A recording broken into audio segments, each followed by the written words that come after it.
This Week in Connecticut with Dennis House starts now. Greetings, everyone. Today, a governor, an archbishop, and a sportscaster. Straight ahead, what will Connecticut be like in 2035? Today, a preview from Governor Lamont. Bold statements from the new leader of Connecticut Catholics, from womenist priests to church closings.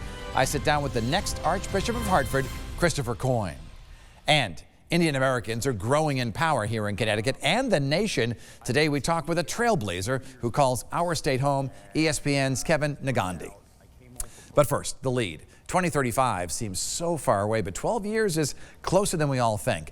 Governor Lamont is unveiling a new plan for our state called Connecticut 2035, and he told me all about it in a conversation in his office at the state capitol.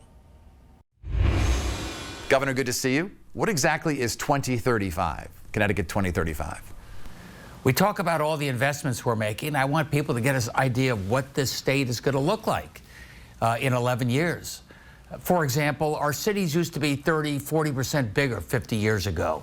So you're going to see a surge of housing, given the fact that a lot of the parking lots and the empty commercial buildings and brown fields are being turned back into housing. We have, look, if demographics are destiny, Connecticut is winning. We were losing 10 years ago. We have 58,000 new folks moved into the state of Connecticut last year. People want to be here. I got to make sure they have a place to live. We gained it from New York, we gained from Massachusetts, we gained from New Jersey. So it's not just that everybody's moving to the Northeast. They're moving to Connecticut because they love what the state's all about. This is the 7th fastest growing state in the nation, according to the most recent statistics. How does that make you feel? It's a one-shot statistic, but compared to where we were 10 years ago, it makes me feel good. You know, life sciences, biotech in the greater New Haven area, fintech up here in Hartford, advanced manufacturing, submarines, jet engines. Everybody is hiring. We have a unemployment rate less than the national average. We've always been bemoaning we're on the other side of that metrics. So we're going in a good direction. I want to give people a sense on 2035. What are some of the goals you want to accomplish in the next 11 years for our state? I think we got the wind to our back. I want to take advantage of it. I want to make sure that every business that's thinking of moving here or expanding here knows that there's going to be a trained workforce that's ready to fit the bill, that there's housing for those folks, that there are vibrant urban centers where young people want to be because they kind of like that lifestyle. And you're going to be able to get to New York and Boston, great place to visit, wouldn't want to live there, but you'll be able to get there in probably half an hour less time. And what kind of projects do you want cities and towns to undertake to get to this point in 2035? I want cities and towns to tell us how they want to do it. You know, we're showing people towns that have got it right. We're putting the resources there. You maybe know we're doing twice the investing, in housing that we ever had before. Some of it's affordable, some of it's supportive, some of it's workforce housing, some of it's just housing for single people and young people in our downtown areas. And what kind of help will the state be providing to communities to get this stuff done? Towns show us where they want the housing to go. Developers come in following the lead of what Shelton has put in place. Mark Loretti's going to be with us. We need $6 million in gap financing because of what's going on with the interest rates. We're going to help them get over the finish line. And where does the money come from? Most of that is bonding. That's already been approved by the Bonding Commission. How did you come up with this plan to look ahead to 2035? For two reasons. I sat around saying, look what we're doing on this bridge, look what we're doing at this community center, but these are all the individual puzzle pieces. I want to say, this is why we're doing it. This is what it means for you. This is why your family wants to be here. This is why you want to, expand your business here. This is where we're going. You got to give people a sense of direction. As a business guy, every day in my company, I had to tell the folks I was working with, as well as our customers, this is where we're going to be in 5 years. Same with the state. Do you see this population growth continuing every year? I hope so. I mean, it's 3 years running now, so it's, a short horizon, but it gives a trend. At first, we thought it was all related to COVID and people wanted to get out of the cities. But, last year was not COVID related. Last year was related to, I like the Connecticut lifestyle. I like the fact that our cities are coming back to life, and I like the fact that there are 90,000 jobs just waiting for me. I was talking to someone who just moved in from New York who said the same thing. It's a lot more affordable, and you get a backyard. So that's better than the way I said it. Thanks.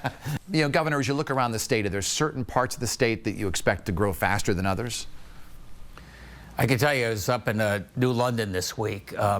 They've built more new housing in that downtown area in the last 3 years than in the last 33 years combined. And some people say, oh, no, I don't like that. I like it just the way it was. Not New London. They are so happy to have the life, vibrancy, restaurants, young people moving there. Obviously, Stamford, Norwalk, that part of Fairfield County, really booming. New Haven, because of the life sciences, a lot of business startups there. But it's all spreading down the Naugatuck Valley as well. We doubled up the rail service there, ending up right in Waterbury, a lot of growth. What about air travel in terms of the impact it's had on the growth of the state? We have a lot more flights than we used to have. Do you see that even growing more? I think so. I mean, obviously we have many more flights coming out of Hartford than we did before.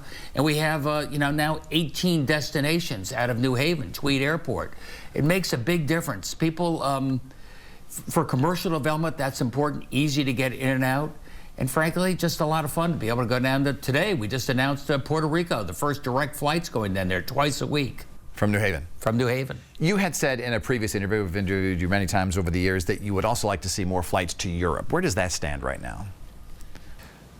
We've certainly got the flight to Dublin, and that's a very big deal.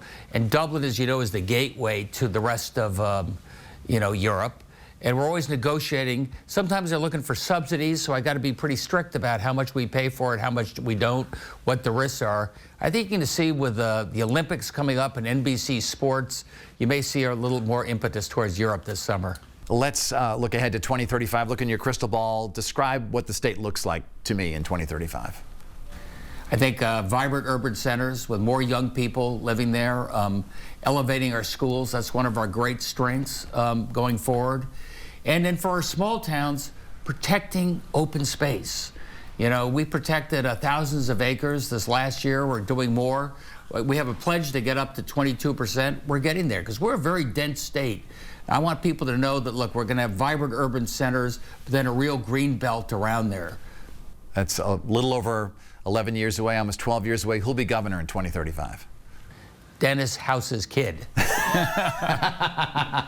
right, Governor Lamont, always great to see you. Thanks, buddy. Best of luck. I'll have to see what my kids say about that. When we come back, the new Archbishop of Hartford with some controversial thoughts, and later, a sportscaster who made history.